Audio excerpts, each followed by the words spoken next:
안녕하세요. 추상대 수학 2주차 3차시 강의를 시작해 보겠습니다. 이번 주차에는 환의 정의와 여러 가지 예들 그리고 일반적인 성질들을 살펴봤는데요. 이번 시간에는 기본적으로 우리가 배운 개념들을 좀 익숙해지지 않은 차원에서 문제들을 좀 풀어보도록 하겠습니다. 지난 시간에 했던 내용들을 한번 다시 살펴보면 단원의 뜻을 했었죠. 단원이 뭐였었죠? UR은 곱하기에 대해서 여건이 있는 것들이었어요. B가 R에 있는 어떤 것이었어요. 그렇죠? 그럴 때 이거는 그냥 집합으로뿐만 아니라 곱셈에 대한 뭐였다? 군을 이루어온다. 그래서 단원군이라고 이름을 붙였습니다. 두 번째는 이런 단원이 가장 많이 있는 그러한 환을 생각하는 거였었죠. 정의건데 이 R이 최라고 하는 것은 덧셈에 대한 단위원이 있고 가완이에요. 곱셈 연산의 순서를 마음대로 할 수 있어요. 그리고 뿐만 아니라 어떤 것? UR이 사실 알고 보면 덧셈에 대한 항등원 0을 제외하고는 모두 다 되더라. 즉 0이 아닌 모든 원소들에 대해서 여건이 존재하더라. 이거였었고요. 그 다음에 정역을 했었어요. 정역도 마찬가지로 단위원이 있어요. 그 다음에 가완이에요. 그리고 곱셈에 대해서 다음과 같은 좋은 성질이 있습니다. 즉 A, B가 0이면 뭐다? A나 or B가 0이 되는 거예요. 대우명제도 같이 기억해 주시면 좋겠습니다. 둘 다 0이 아니면 그러면 곱해도 0이 아니더라 라고 했었고요. 끝으로 정역 중에서도 이 설명에서 원소의 개수가 유한계인 정역인 경우는 정확하게 그것은 항상 뭐였다? 체가 된다는 거였었죠. 다시 말하자면 0이 아닌 모든 원소들이 곱셈에 대해서 뭐가 있다? 여건이 존재한다는 거였습니다. 예. 이번 시간에는 기본적으로 환의 성질을 문제를 통해서 한번 이해를 해볼 겁니다. 뿐만 아니라 체와 정역에 대해서도 같은 논의들을 해보려고 합니다. 자, 그럼 첫 번째 문제. 제 교재의 연습 문제에서 발췌하여 진행하고 있습니다. 가완안이 있는데 이거는 곱셈에 대한 항등원이 있다면 없을 수도 있었죠. 예를 들면 R이 3Z 같은 경우에는 곱셈에 대한 항등원이 없어요. 근데 지금 문제 상황은 항등원이 있다면 유일한 겁니다. 곱셈에 대한 항등원을 1R이라고 쓸까요? 그러니까 줄여가지고 그냥 우리가 보통 1이라고 썼었죠. 여기 좀 더 강조해서 1R이라고 쓰고요. 또 다른 항등원을 다를지 같을지 모르지만 1R-라고 쓰겠습니다. 그러면 각각이 다 곱셈에 대한 항등원이니까 다음과 같이 이게 성립하겠죠. 그러니까 얘 기준으로 봤을 때는 1R일 거고요. 입장을 바꿔가지고 1R-에 1R에 1R-가 이번에는 1R-가 될 겁니다. 그러면 결국 뭔 얘기죠? 지금 입장만 바꿨지 얘라는 거죠. 맞죠? 따라서 두 개 같다는 뜻이죠. 다시 말하자면 가안안에 곱셈에 대한 항등원이 있다면 그건 어떻다? 유일하게 있다는 겁니다. 두 번째, 다항식환이었어요. 다항식환이 뭐였었죠? 기본적으로 R 환에 대해서 부정원 X를 추가한 건데 어떤 것들이 원소가 되냐면 다항식들이 원소가 되는 거예요. 물론 이거는 급수는 아닙니다. 그래서 유한번만에 끝나야 됩니다. 그리고 이 AI 개수들이 R 안에 있을 때 얘가 다항식 환이었어요. 개수가 어디에서 있는? R에서 있는 이라고 강조할 때도 있습니다. 문제 상황에서는 이 경우에 다항식의 차수에 대해서 두 개의 다항식을 곱한 거의 차수가 각각의 차수하고 다한가랑 같냐 이게 질문인데 일반적으로 같지 않습니다. 그 같지 않은 걸 이 문제 상황에서 한번 1차 이상의 다항식으로 예를 들어 달라고 했습니다. 그래서 fx는 3x 플러스 1로 두겠습니다. gx는 5x 플러스 1로 두겠습니다. 다시 말해서 3과 5를 최고차항의 개수를 요 Z15에서 봤을 때 0이 되도록 설정해 줍니다. 그러면 fx와 gx의 곱은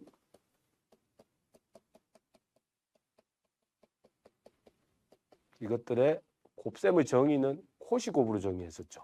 따라서 15x의 제곱에 3x 플러스 5x 플러스 1이에요. 근데 15는 0이죠. 그래서 이 경우에 8x 플러스 1이 됩니다. 따라서 degree over fx, gx는 몇 차? 1차예요. 그런데 degree over fx나 degree over gx가 각각 다 1차죠. 맞죠? 그런데 1은 1 더하기 1이 아니기 때문에 따라서 등식이 일반적으로 성립하지 않습니다. 이와 같은 현상을 피하기 위해서는 어떤 상황이어야 된다고요? 이 Rx가 뭐일 때 R이 정역이라면 그러면 이 스타 등식은 성립해 준다는 거죠. 정역의 곱셈 조건이 굉장히 중요하다는 얘기를 하고 있습니다. 물론 여러분들 계속해서 헷갈릴 수 있는데요. 이 0이라고 하는 거는 Rx 안에 분명히 있잖아요. 상수 다항식인데 0이요. 이때는 우리가 차수를 어떻게 정의한다? 마이너스 무한대로 정의합니다. 그래야지만이 등식이 의미가 있어집니다. 다음 문제입니다. 여건을 구하라. 우리가 그러면 곱셈에 대한 여건을 뜻하게 되는 겁니다. 언제냐면 Z27입니다. Z27의 모든 원소들이 여건이 있을까요? 당장 3바랑 뭐요? 9바를 곱해보면 얘네는 얼마예요? 0바가 되겠죠. 그래서 이 경우에는 여건이 없어요.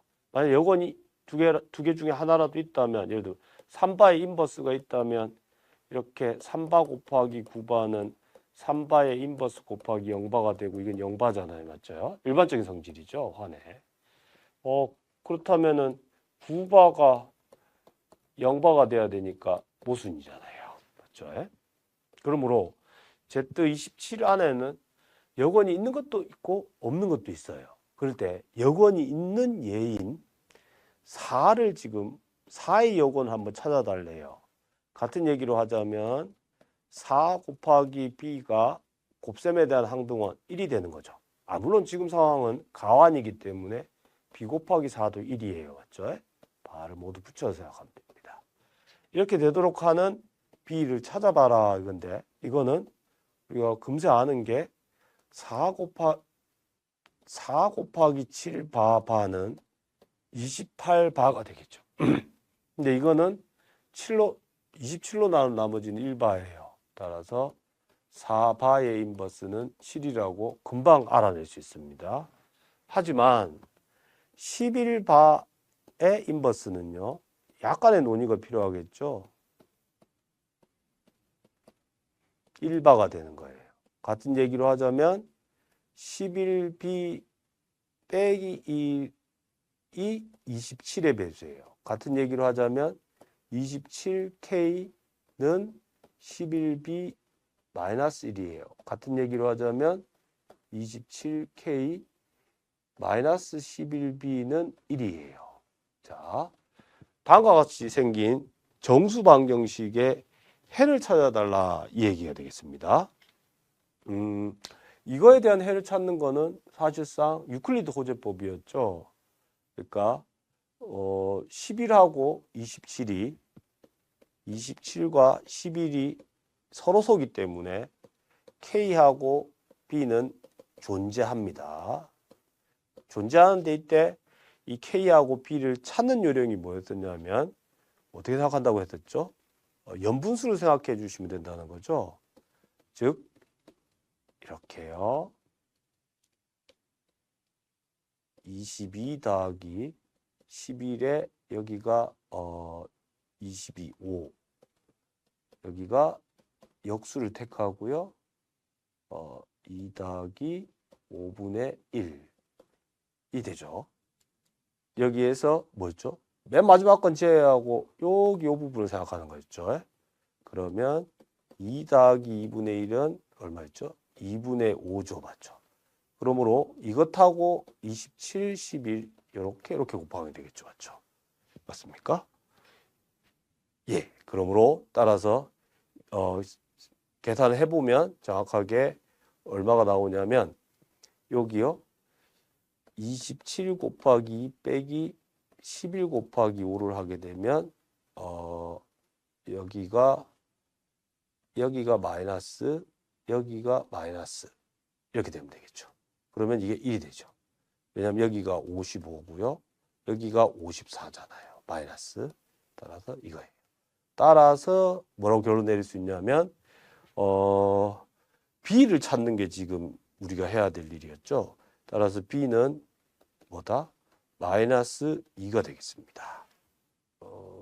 지금 이 B가 죄송합니다. 여기 요거죠. 요거죠. 요 파트에서 찾아야지. 27로 나온 나머지니까 여기 0이잖아요. 요 파트 찾으면 되니까 11바 곱하기 5바가 1바가 되잖아요. 따라서 뭐다? B는 5바가 되겠습니다. 그러면 충분하다는 거죠. 예. 따라서 결국 11바의 인버스는 5바라고 얘기할 수 있겠습니다. 요 지금 계산은 정수에 대해서만 얘기하는 게 아니라 앞으로 다항식에 대해서도 역언을 찾을 때 같은 일을 할 거기 때문에 풀이법을 다시 한 번 더 잘 기억을 해 두시면 좋겠습니다. 다음으로 단원군을 제외한 나머지 집합은 일반적으로 곱셈에 대해 닫혀 있음을 확인하려고 합니다. 이때 전체 가정은 정역 R입니다. 그래서 먼저 두 개를 가지고 와요. 이렇게요. 0도 아니면서 단원도 아닌 걸 가지고 오겠습니다. 그러면 A도 0이 아니고 B도 0이 아니니까 A, B를 곱해도 0이 아니에요. 우리 닫혀 있는 걸 확인하는데 일단 0이 아닌 건 확인했죠. 이제 만약에 A, B가 UR에 있다고 해봅시다. 그러면 A, B 이거에 뭘 곱하면 1이 됩니다. 물론 정역이기 때문에 가환한이에요. 그래서 순서를 바꾸는 건 생각하지 않아도 됩니다. 인 어떤 C가 R 안에 있어요. 그러면 결합법칙이 성립하니까 이렇게 쓸 수 있겠죠. 그렇죠? 그러면 이 말은 뭔 말이냐? A에다 뭘 곱했더니만 1이 돼요. 그럼 A는 UR에 있다는 말이죠. 그렇죠? 그러면 이거는 문제가 되죠. 왜냐하면 처음부터 A는 UR에 있지 않은 거였잖아요. 그러므로 따라서 A, B는 UR에 있지 않아요.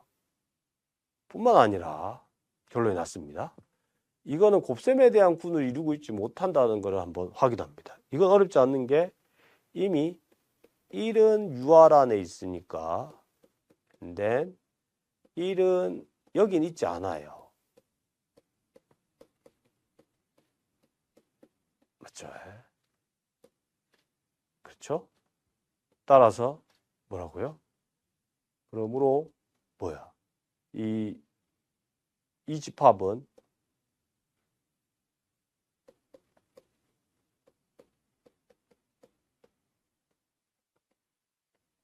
뭐가 아니다? 군이 아닌 거죠. 이때 조심해야 되는 거는 그거죠. 요 군의 뭐요? 곱셈에 대한 항등원 역할을 하는 것이 본래 있던 엄마 환인 R의 1을 갖고 오는 것으로 충분한가 이 질문이 될 수는 있겠습니다. 고민해 보시길 바랍니다.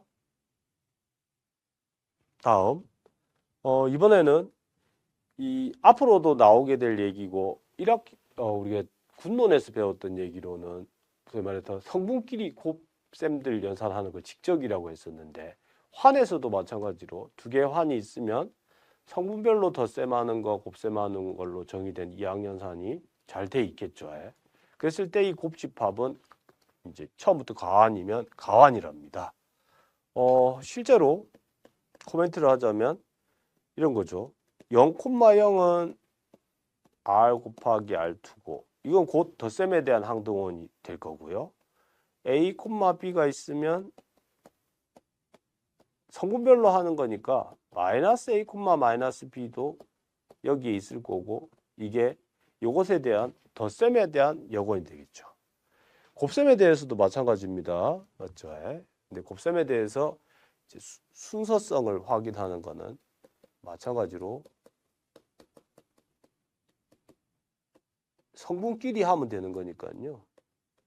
이거 뒤집어도 되죠. 처음부터 R1, R2가 가환이었으니까요. 그래서 이렇게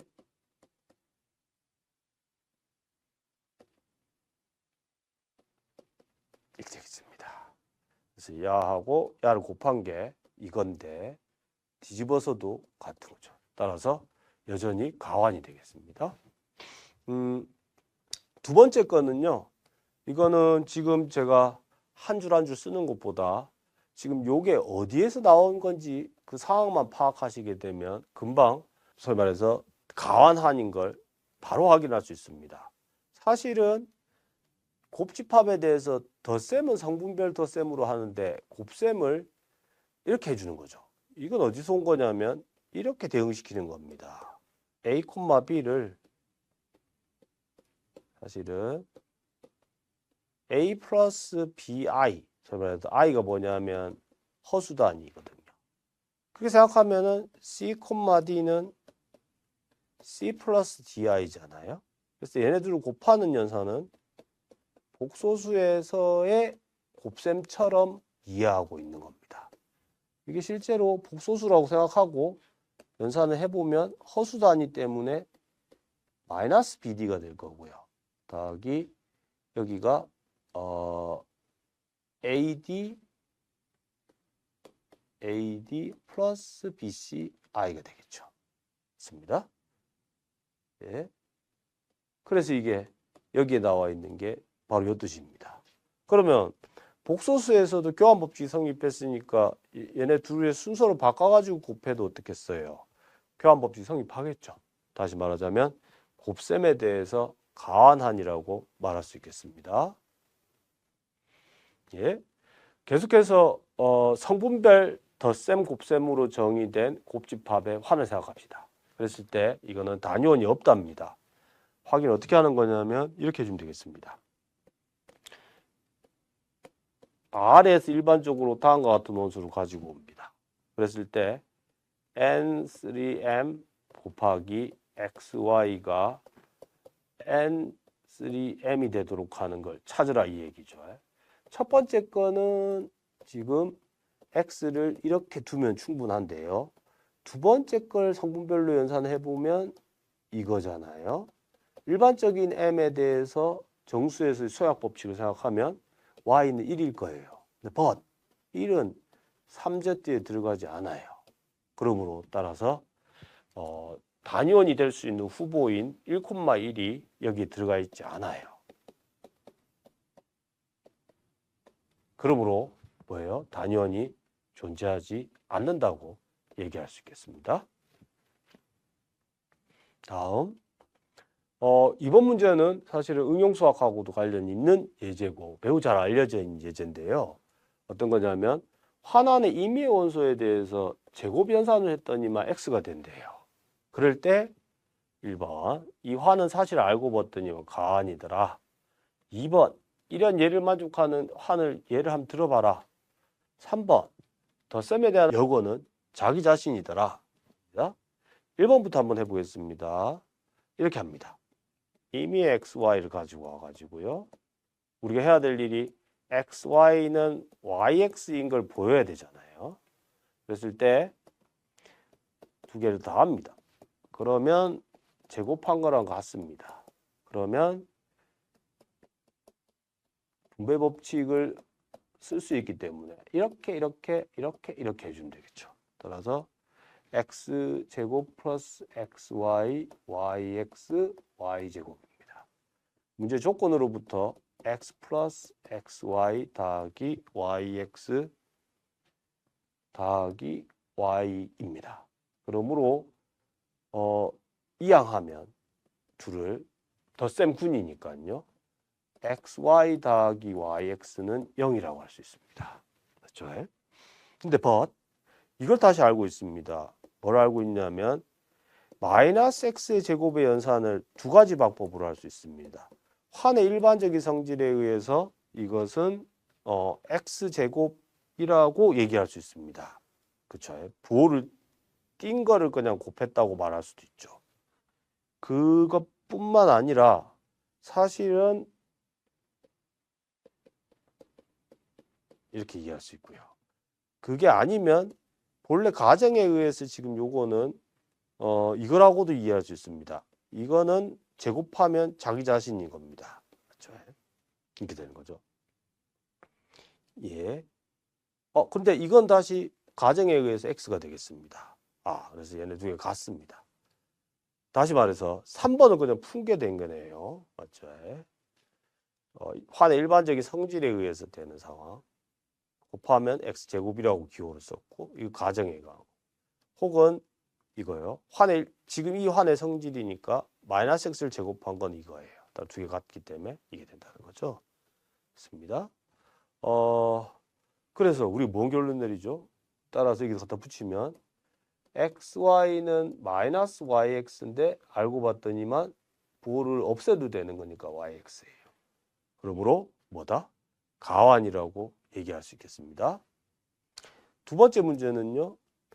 이 모든 원소를 제곱했을 때 자기 자신과 곱했을 때 그냥 곱하기 이전하고 같다는 거니까 R은 Z2가 있겠어요. 그게 아니면 R은 Z2인데 성분별로 연산하는 겁니다. 더 나아가서 사실은 계속해서 성분별로 연산하는 걸로 말해주면 되겠죠. 덧셈하고 곱셈. 이런 예가 2번의 예에 해당되겠습니다.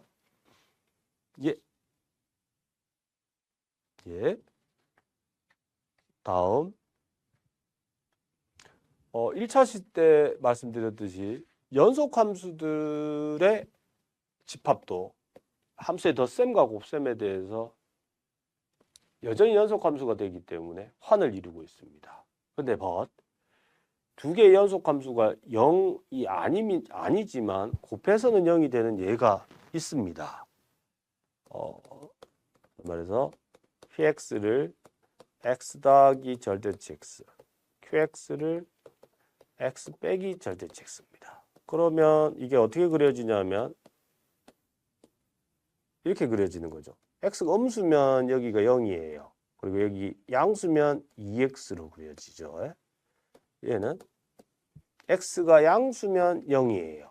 x가 음수면 이렇게죠. 2x가 되겠죠.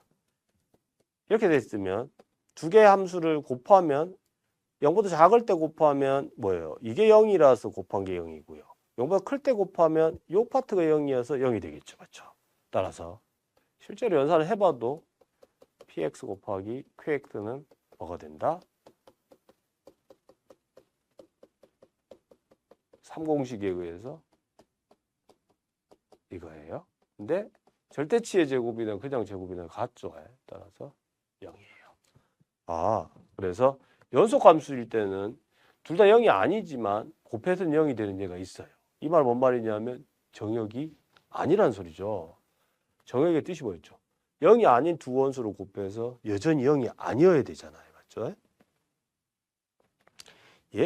다음 문제 가보겠습니다. 환이 있는데 임의 원소에 대해서 xy가 zx예요. 이거이면 y는 z랑 같대요. 아주 특이합니다. 그러니까 이거 x의 위치를 바꾸고 이게 z가 앞으로 나왔는데 같아진대요. 그러면 환 R은 가환이랍니다. 제가 이미 알고 있기를 뭐냐면 이걸 알고 있습니다. 일반적으로 임의의 A, B를 가지고 와가지고 환이기 때문에 곱셈에 대한 결합 법칙이 성립해요. 따라서 BAB는 이렇게 쓸 수 있죠. BA의 B라고 이렇게 쓸 수 있겠죠. 그래서 let 하기를 X를 B로 두고요. Y를 AB로 두겠습니다. Z를 BA로 두겠습니다. 그러면 가정을 다 만족하죠. 따라서 뭐다? Y는 Z니까 AB는 BA가 되겠습니다. 즉 다시 말하자면 이 환은 무슨 환? 가환이 되겠습니다. 마지막으로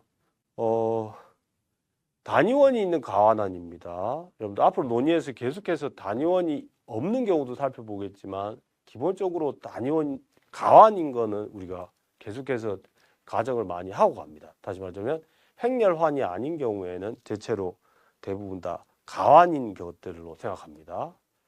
그때 그 가환환이 정역일 필요 충분 조건은 임의의 이런 원소 x는 0이 아닌 거에 대해서 yz가 있어가지고 이렇게 xy, yz이면 yz가 성립할 때임을 증명하라 입니다.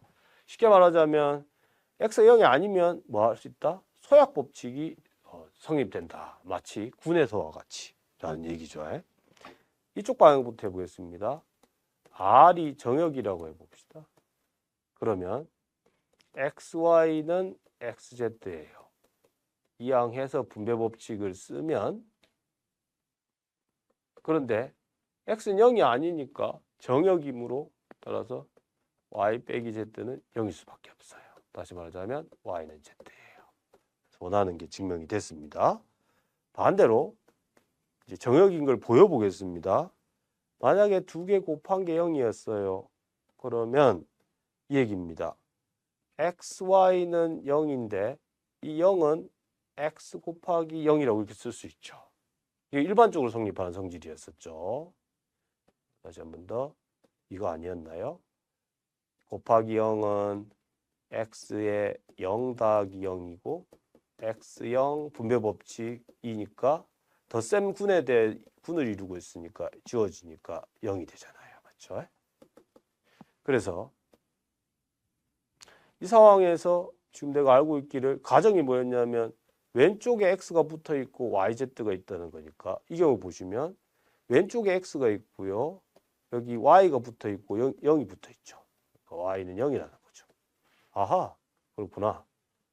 다시 말하자면 xy가 0인데 뭐 x가 0이 아니면 이렇다는 거죠. 그럼 y가 0이라는 거예요. 입장을 바꾸면 같은 요령으로 뭐다?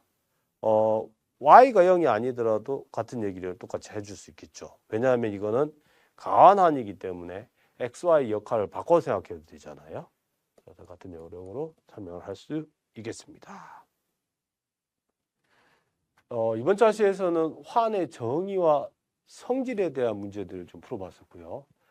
사실은 단원 집합이 아니라 뭐였죠? 단원군이었죠. 단원군이 가지고 있는 성질들도 좀 살펴봤었고 끝으로 정역 조건이었습니다. 계속 기억해 주시기를 2개의 환의 원수를 곱했을 때 둘 중 하나는 0이다라는 정역에 대한 조건을 뭘로 대체할 수 있다? 소약 법칙으로 대체할 수 있다라는 것까지 문제를 통해서 살펴봤습니다. 예. 다음 차시에서는요. 군론에서 마찬가지로 부분환에 대한 개념, 더 나아가서 정규 부분군에 대응되는 환에서의 아이디얼 개념을 살펴볼 겁니다. 그리고 더 나아가서 이와 관련된 아이디얼의 부분환의 예제와 특징들을 살펴보려고 합니다. 예, 오늘 수업은 여기까지입니다. 감사합니다.